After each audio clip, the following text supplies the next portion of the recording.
Kabupaten Oku Timur.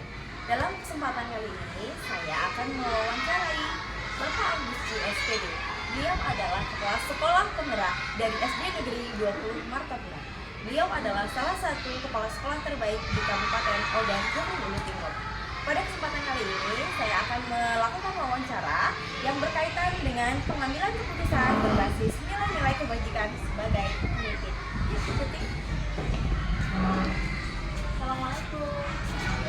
Warahmatullahi wabarakatuh. Assalamualaikum, Pak. Waalaikumsalam. Gimana, Bu? Mohon maaf mengganggu aktivitas paginya, Pak. Ya, silakan. Apa bisa Bapak bantu kira-kira? Ya, seperti yang sudah pernah kita sampaikan beberapa waktu yang lalu, Pak. Jadi pada kesempatan hari ini kita akan mewawancarai Bapak berkaitan dengan pengambilan keputusan berbasis nilai-nilai kebajikan sebagai seorang pemimpin. Ini tidak mengganggu ya, Pak ya, Bapak? Tidak. Lagi santai harus baca buku. Ya. Langsung saja ya, Pak ya. Ya. Mungkin kan selama ini Bapak kan sudah lama ya, Pak, berkecimpung dalam dunia pendidikan. Pastinya pengalaman Bapak pada saat menemui masalah-masalah juga sudah menjadi hal yang biasa. Keputusan-keputusan yang Bapak berikan juga pastinya adalah keputusan yang luar biasa gitu, Pak ya. Kalau masalah asam garam dunia pendidikan tidak diragukan lagi, Bapak pasti memiliki hal tersebut. Nah, di sini Pak, dalam tekanan wawancara pertama saya ingin saya tanyakan, selama beberapa tahun ini menjadi kepala sekolah, tentunya kan Bapak memiliki banyak masalah ya, Pak ya. Bagaimana cara Bapak mengidentifikasi masalah-masalah yang Bapak hadapi? Apakah masalah itu masuk pada kasus dilema etika ataukah kasus tersebut masuk dalam kasus rujukan moral? Bagaimana cara mengidentifikasi? Ya, terima kasih, Bu. Jadi cara mengidentifikasi tentunya karena kepala sekolah itu ada ilmunya untuk ilmu supervisi, yaitu pengamatan. Nah, tentunya lewat pengamatan itulah kepala sekolah mengadakan identifikasi dengan penglihatan pendengarannya, dia menyimpulkan akhirnya apa yang perlu kira-kira dari identifikasi tersebut yang segera untuk diambil langkah-langkah sehingga yang menyangkut permasalahan yang ditemui. Jelasnya di sekolah kita ini tentunya hal yang sangat penting sekali kita sikapi kaitan dengan kedisiplinan. Karena kenapa itu yang Bapak utamakan etika disiplin tersebut karena kunci semua keberhasilan. Semua kalau sudah laksanakan dengan disiplin, insya Allah baik itu tugas pembelajarannya, kehadirannya, dan tanggung jawabnya semuanya jelas akan menyertai. Nah, makanya Bapak langsung mengambil tentang kedisiplinan identifikasinya karena banyak hal yang masuk di hal tersebut. Ya. Kemudian Pak, kira-kira bagaimana Bapak menjalankan proses pengambilan keputusan tersebut terhadap kasus-kasus yang ada di sekolah ini berkaitan dengan Itulah kata Bapak tadi, kalau kasus-kasus di sekolah itu sebenarnya ya ada beberapa hal yang intinya ya tidak ada yang berat kaitannya dengan tetap hubungannya dengan proses pembelajaran. Itu seperti tadi Bapak katakan tentang disiplin tadi. Nah, jadi kenapa disiplin? Ya itulah karena adalah kunci dari segala itu intinya. Ya. Kemudian langkah-langkah atau prosedur yang biasa Bapak lakukan, Pak? Nah, mengenai langkah-langkah atau prosedur untuk mengambil sikap dari kedisiplinan tersebut, etika yang ada hubungannya dengan kedisiplinan, tentunya ya Bapak melaksanakannya dengan ramah. Maka Bapak melaksanakan tugas tidak banyak terasa beban karena saya mengayomi semuanya warga sekolah itu sebagai keluarga sendiri. Maka dengan keterbukaan tentunya hal itu akan mudah. Tapi kalau dengan semuanya harus dikunci dilaksanakan dengan peraturan, dan semuanya akan kaku. Dan tentunya kebijakan yang langkah-langkah yang akan diambil akan ada benturan-benturan. tapi dengan secara keluargaan, walaupun tetap tidak lepas dengan aturan-aturan di dalam hal-hal yang diinginkan. Ini insya Allah seandainya kaitan dengan guru tersebut tidak akan menjadi kecewa, tidak akan tersinggung, bahkan dia akan merasa menyadari bahwa itu benar untuk diperbaiki terkait dengan disiplinan tadi. Kemudian kalau boleh tahu Pak, dalam melaksanakan kebijakan tersebut atau dalam mengambil keputusan tersebut, kira-kira apa saja sih Pak tantangannya? Karena biasanya setiap masalah itu kan tantangannya beda-beda ya Pak. Jadi kira-kira kalau boleh tahu apa tantangan yang Bapak hadapi ketika memberikan sebuah keputusan dari setiap masalah-masalah yang ada di sini? Ya, jadi tantangannya karena Bapak tadi sudah mengangkat salah satu dari masalah kedisiplinan, tentunya tantangan di sini ya kalau berhubungan misalnya Bapak contohkan dengan seorang guru ya. Nah, tentunya yang namanya untuk menginginkan perubahan dalam disiplin itu tidak mudah. Contoh, misalnya kalau sering datang terlambat, nah terus mungkin ya dalam proses pembelajarannya masih banyak yang perlu kita perbaiki. Nah ini hal-hal seperti ini tantangan semuanya ya, karena tidak mudah tadi membuat seseorang itu menerima. Nah, karena seperti itu, jadi tantangannya diantaranya ya mungkin guru itu secara tidak langsung ya akan belum begitu langsung rasa nyaman begitu disampaikan tentang tantangan yang akan kita sikapi itu Bapak Ibu.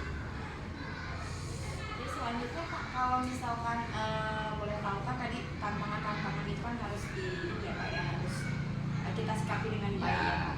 Kira-kira menurut Bapak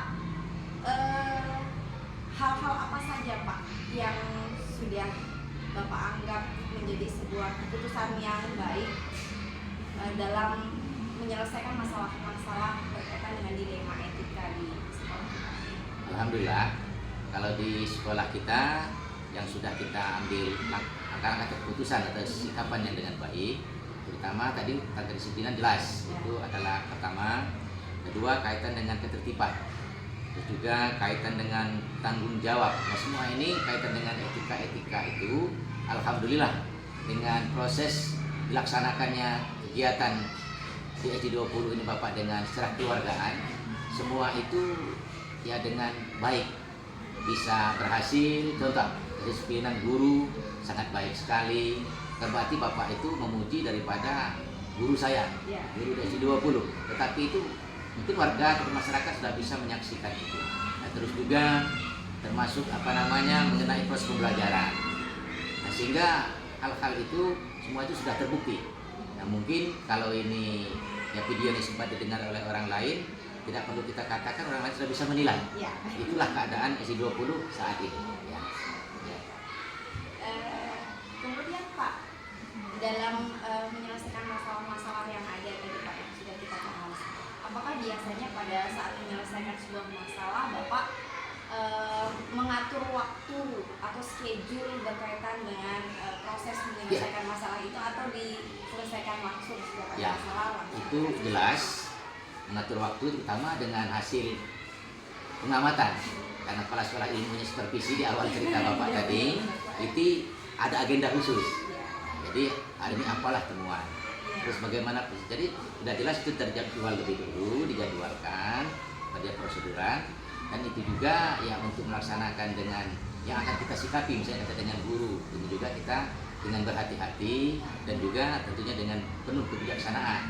Jangan sampai artinya guru tersebut bukannya tambah baik dengan adanya kegiatan tersebut. Nah ini maka perlu kita buat dulu schedule daripada langkah-langkah ataupun jadwalnya prosedur pelaksanaan. Ya. Selanjutnya Pak, kalau boleh tahu, apakah dalam menyelesaikan setiap permasalahan ada seseorang ataupun adakah faktor-faktor lain yang dapat mempermudah Bapak dalam menyelesaikan setiap masalah yang ada? Ya, kalau faktor membantu dalam menyelesaikan masalah itu sudah jelas. Karena kepala sekolah itu ada teman, pertama pimpinannya yang lebih tinggi dari dia, selangkah lebih tinggi, namanya pengawas.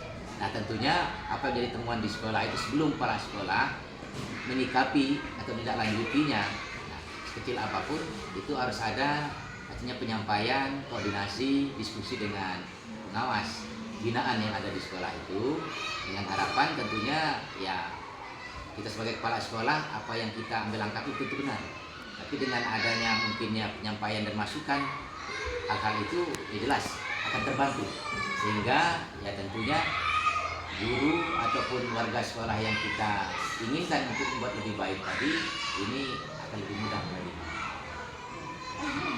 Luar biasa, saya mendengarnya wah apa ya, terinspirasi bahwa memang Bapak adalah sosok kepala sekolah yang luar biasa. Masih jelas itu ada. Ya, Pak.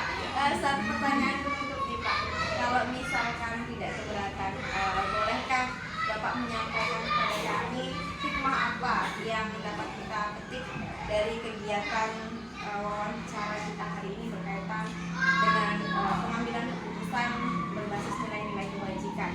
Alhamdulillah Sebagai kan. seorang pemimpin. Ya, kalau hikmahnya sangat dirasakan sekali oleh warga sekolah. Artinya warga sekolah itu ya guru, tenaga pendidikannya, wali muridnya, juga termasuk siswanya kan, dan yang lainnya terkait bidangnya. Nah ini terasa sekolah itu terasa nyaman, proses pembelajarannya berjalan baik, dan prestasi dari setiap tingkat kelas itu melalui guru-gurunya sangat terasa.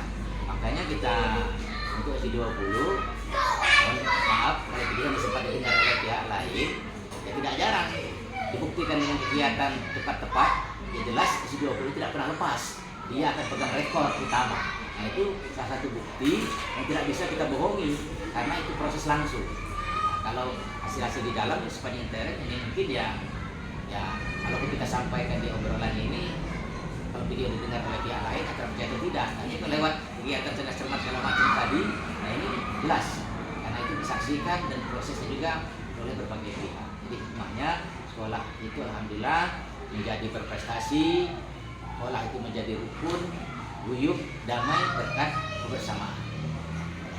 Ya. Terima kasih Bapak Ya. waktunya.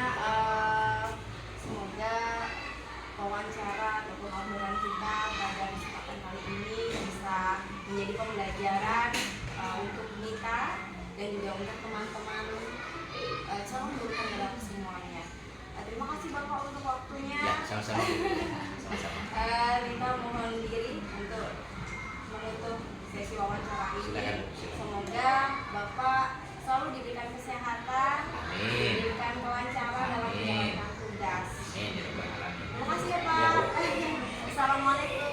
Baiklah teman-teman, demikian wawancara kita mengenai pengambilan keputusan berbasis nilai-nilai kebajikan sebagai pemimpin bersama Bapak Agus CSPD, Kepala Sekolah Penggerak SD Negeri 20 Martapura, Kabupaten Oku Timur. Semoga wawancara kami menjadi pembelajaran untuk kita semua untuk belajar bagaimana cara mengambil kebijakan berbasis kebajikan sebagai